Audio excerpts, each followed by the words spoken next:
Hello, and welcome back to another episode of 100 Coming of Age Films in 100 Days. And today we'll be going through these 5 films. And the first one this week, Empire of the Sun by Steven Spielberg.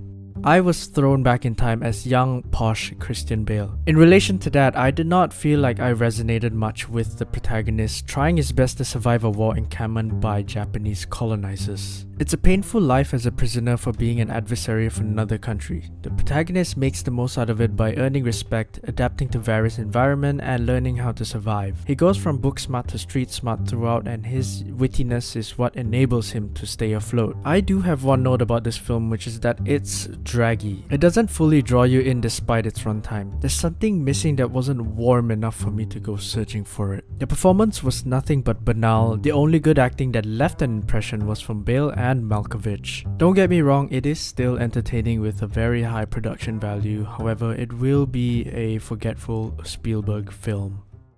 And the second film this week, Gummo by Harmony Korine.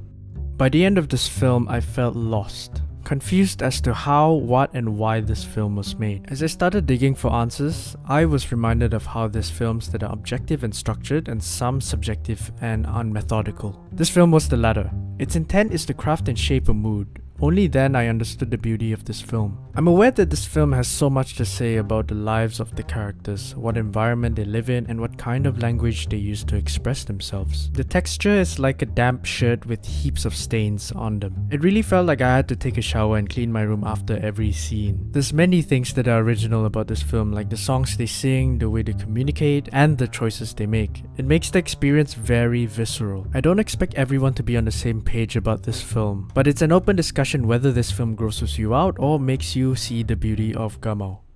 And the third film this week, Superbad by Greg Mottola. I'm sure everyone who's watched this film in this time period are aware that the McLovin scene is a cultural backbone of the early 2000s of American cinema. The whole plot is just about some boys who purely wants to go to a party, and to start off they don't know who and how to do it until a choice that motivates them to take the leap ensues. This kind of boy humor is what many young adolescents are exposed to when growing up. It's immature, tasteless, and even edgy for most of it, but eventually grows out of it in the later days. This film succinctly captures that period of immaturity. The performance is straightforward to say the least. It's 3 boys simply being awkward while chasing a goal that seems unrealistic. I just adore how absurd the whole picture seems, and at the end, everything just sort of works out with a resolution that's content with everyone. And the fourth film this week, Wadjda by Haifa al-Mansour.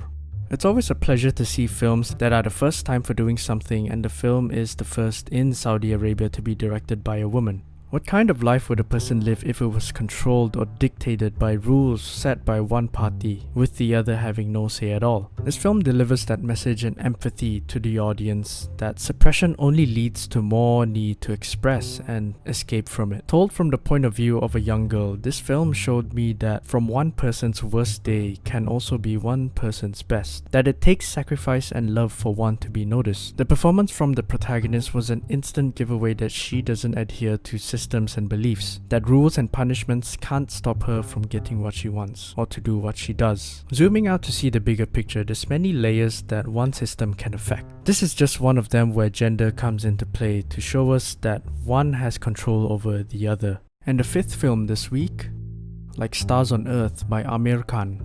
What kind of world are you building for a child when you can't see the problems that they inevitably face? When you followed one set of rules and stuck to a blueprint to measure success and performance, that world you're building will be nothing but a repetitive and humdrum world. This film was an emotional journey filled with colors and music that catalyzes what you're feeling internally. I think the amount of music and performance that controls how you feel is sufficient enough to make you cry a stream of tears. This one felt more sincere as it breaks in and out of reality realistically. I felt a sense of familiarity with the premise as it nailed the brutality of Asian parenting mindset and traditional beliefs. I enjoyed how entertaining this film was without making it feel long at all. Lastly, the performance of the protagonist left an impression on me that he genuinely feel like he could be one of the stars on Earth. And that is this week's 5 films.